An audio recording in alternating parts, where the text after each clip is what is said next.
Hello, I'm Dr. Ellen Langer. I'm a professor of psychology at Harvard, where I've been for close to 40 years, studying this concept of mindfulness.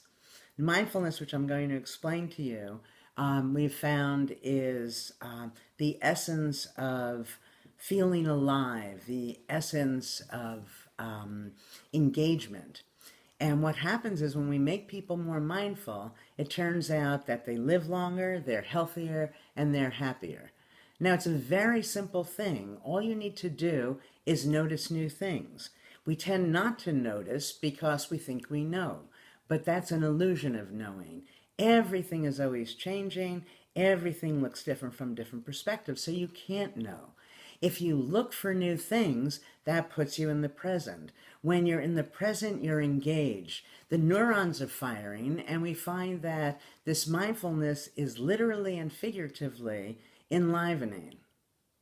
Most of us are like automatons. We want to change that because it's a far better life to live when one is actively engaged.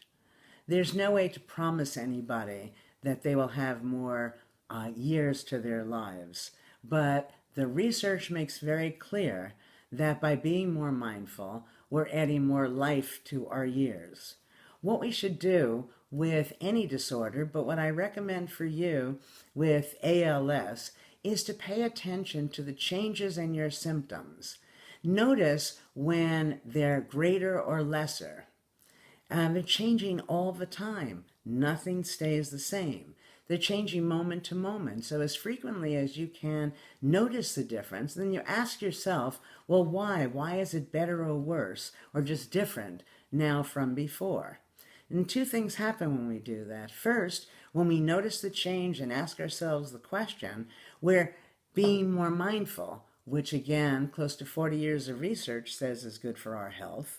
And second, when we ask this question, why, and generate possible answers, we may very well come up with a solution.